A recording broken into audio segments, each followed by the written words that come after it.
Hey everyone, welcome back to my Earth Friendly Kitchen. I'm Reuter, your host, and today we are making my easy 1 cup brownies. And the reason I call them 1 cup brownies is because pretty much every measurement, except for a handful, are 1 cup.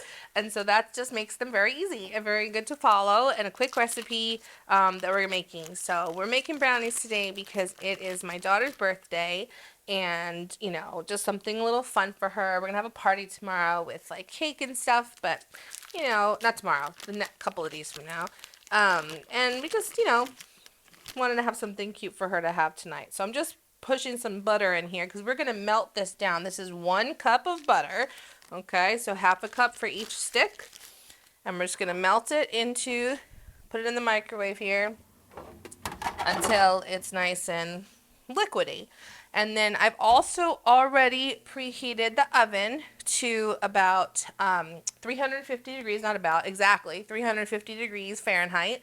If you follow Fahrenheit or Celsius, don't ask me for the conversions because I don't know.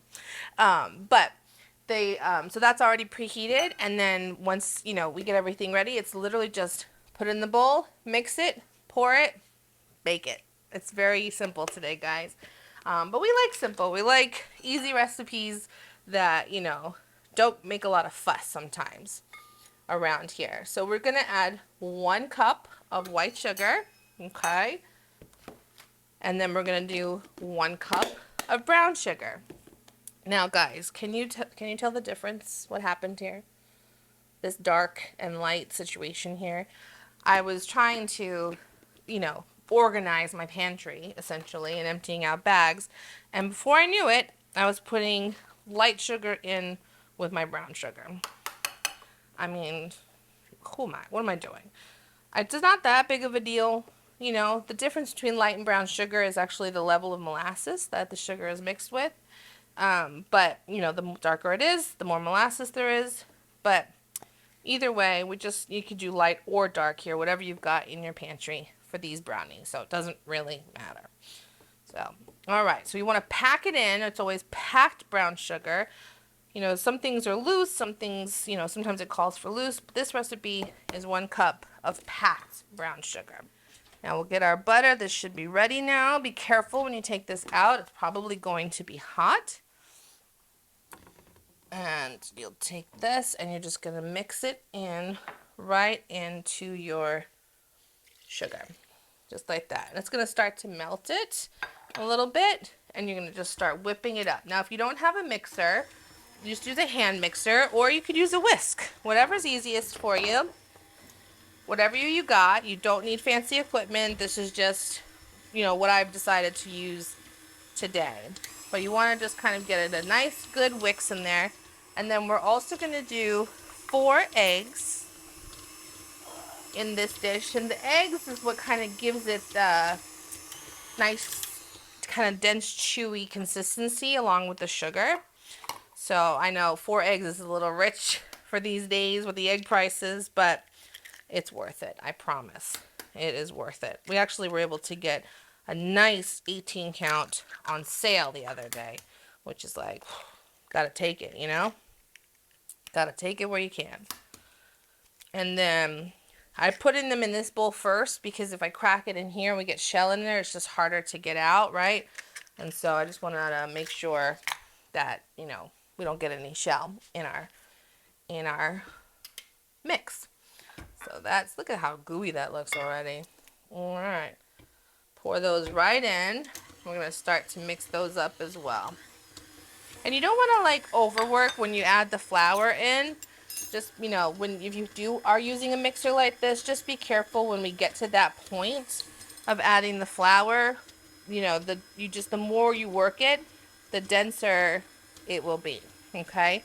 I'm going to add a tablespoon of vanilla extract. And I'm using my heart spoons today because I'm cooking for my little love.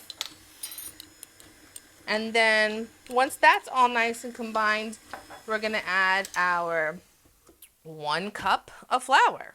So 1 cup of sugar, 1 cup of brown sugar, 1 cup of butter, 1 cup of flour, and 1 cup of cocoa. And obviously that's the chocolate, guys. Can't forget it in chocolate brownies. Otherwise, would they even be brownies? Or would they just be, oh, they'd be blondies, right? Blondies without the cocoa.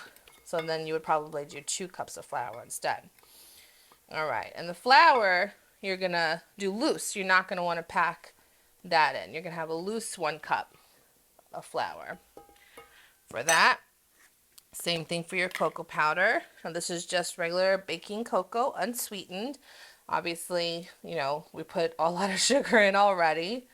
These are a nice sweet treat, so you don't need to add any more sweetening.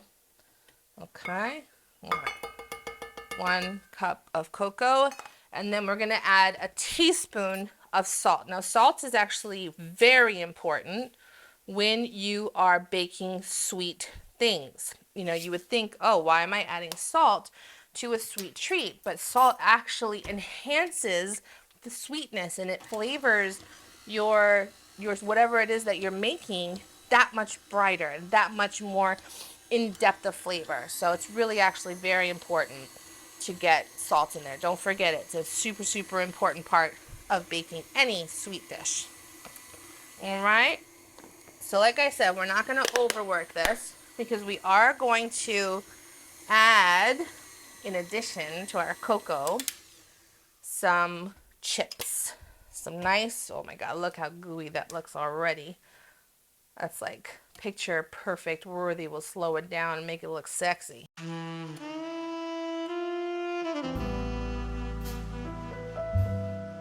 I'm just going to take this out, and you're just going to go around the sides here and get all the rest of the cocoa and flour from the sides. Wonderful. Okay. And we're going to add some chocolate chips. Now, why do I do this to myself, guys? 2 bags open.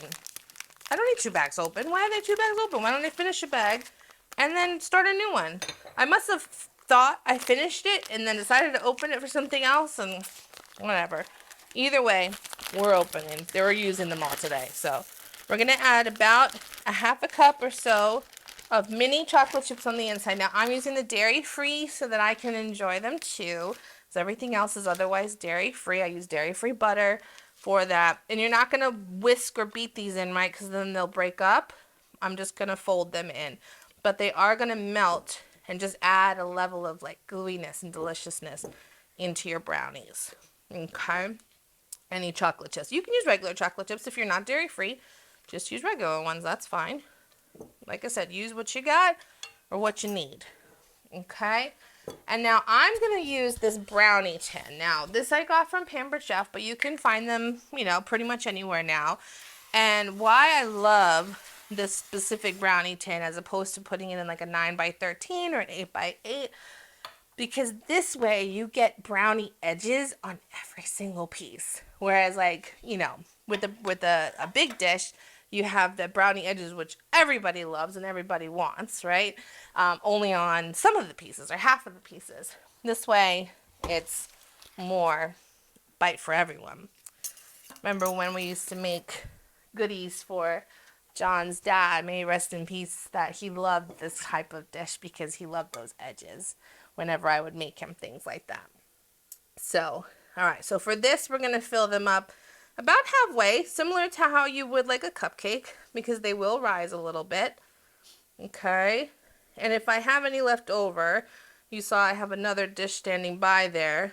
If I have any batter left over, I'm going to put it in for little mini brownie bites.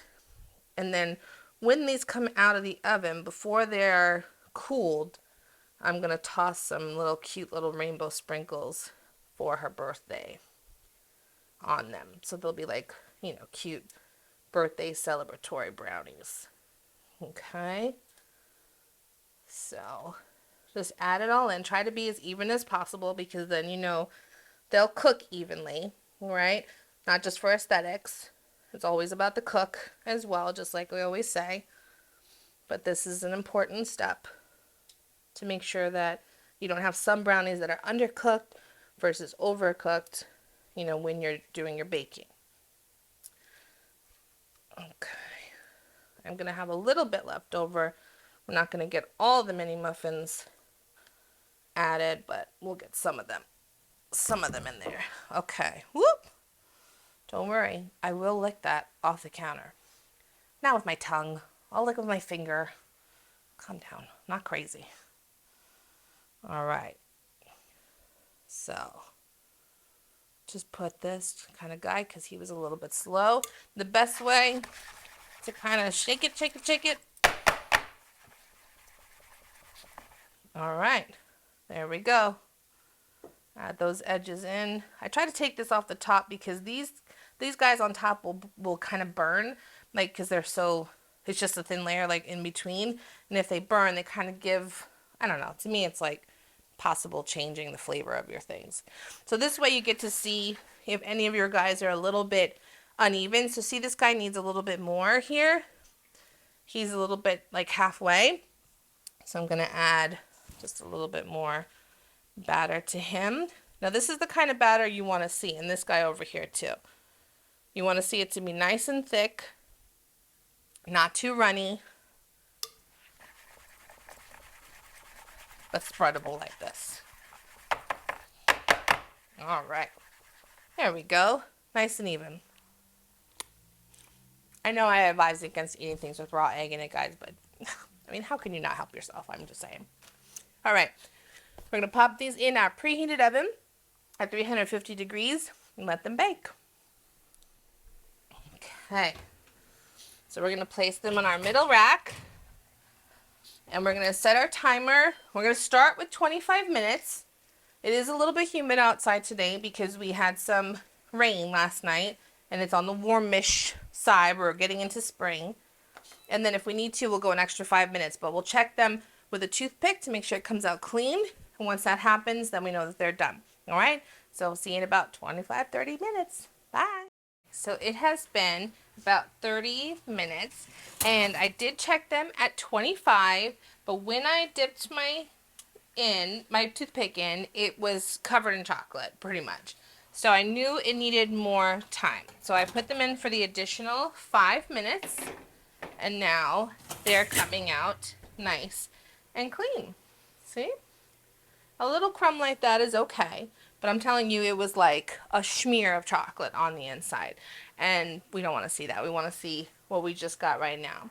Now these are very hot, obviously. They are going to crack and they are going to sink a little bit. After they cool for about a minute or two, I'm going to sprinkle my little sprinkles on top, including, see how they're like, they need to sink because they just go everywhere. I mean, they're going to melt on the pan. They're not even on the brownies, guys. But I'm going to let them cool a little bit, sink, get the chocolate and sprinkles mix that I have. You can do this or not if you don't want to. You could put the chocolate on top even if you wanted to before you bake them. It's another step as well. But I like to put it on outside so it's just right there on the top layer of the brownie. So I hope you try it. I am not going to try it, guys. It is so piping hot. I'm going to try it off camera, or maybe we'll do it in a little bit and get a later shot of me trying it when it's a little bit more cooled off. Otherwise, I would dive in, but I'm trying to save my taste buds today. So anyways, I hope you guys love these brownies. I hope you have a good time. If you're celebrating a birthday today, put it in the comments. I hope you make them for yourself and your friends and family. Otherwise, we'll catch you guys on the next one. Don't forget to like and subscribe for more recipes like this. See ya. Bye.